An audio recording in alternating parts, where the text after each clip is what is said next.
बिहार राज्यसभा चुनावों में जेडीयू जीत गई है, लेकिन इस जीत के साथ कई सारे सवाल खड़े हुए हैं, जिसका जवाब देने के लिए हमारे साथ मौजूद हैं जेडीयू लीडर अली अनवर साहब। अली अनवर साहब, बहुत बहुत इस्तकबाल है आपका मुनसिफ टीवी पर। शुक्रिया। तो सर, फाइनली लालू जी की कृपा से जेडीयू जीत गई, क्या कहना चाहेंगे?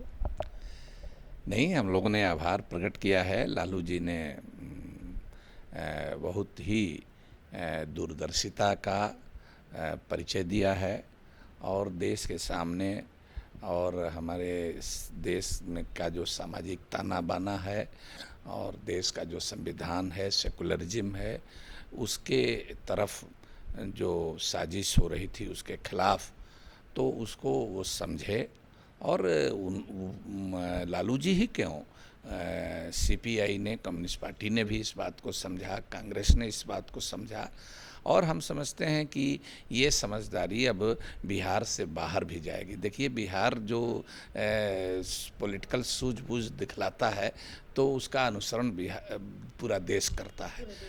तो ये जाएगा बीजेपी के खिलाफ, संघ परिवार के खिलाफ, सांप्रदायिकता के खिलाफ जो लड़ाई है, उसमें जितने भी समाजवादी धारा के लोग हैं, जितने भी अपने को मार्क्सिस्ट कहते हैं, जितने भी गांधीवादी अपने को कहते हैं, अम्बेडकराइट कहते हैं, सब लोगों को एकजुट होना पड़ेगा और उसकी शुरुआत बिहार से हुई है।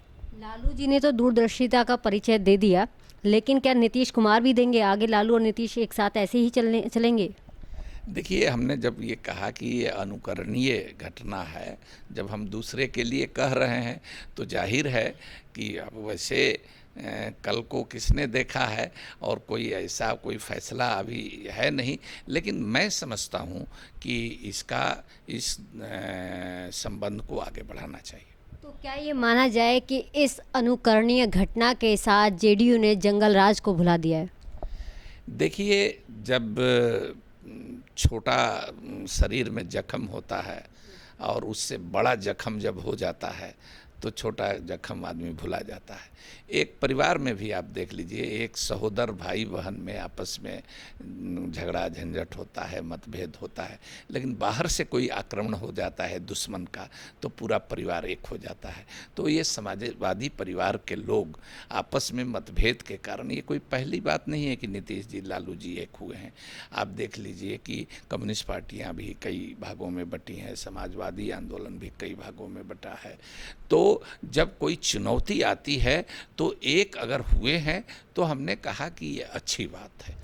जिस तरीके से कल नीतीश कुमार ने अपील की और लालू जी साथ आए, तो इसे कांग्रेस ने बिहार के लिए एक अच्छी शुरुआत बताया है। तो क्या ये माना जाए आने वाले दिनों में एक ट्रायंगुलर फ्रेम देखने को मिलेगा कांग्रेस, जेडीयू और आरजेडी का?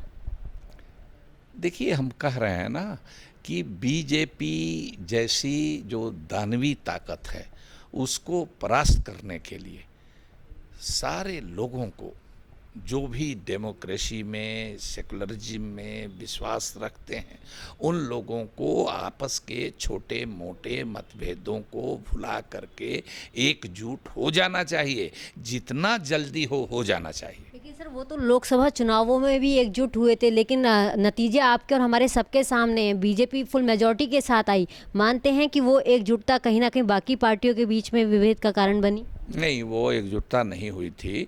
हम लोग जेडीयू अलग लड़ा था, लालू जी अलग लड़े थे। अगर हम लोगों के दोनों का वोट मिला करके देखिए तो हम लोग बीजेपी से आगे हैं।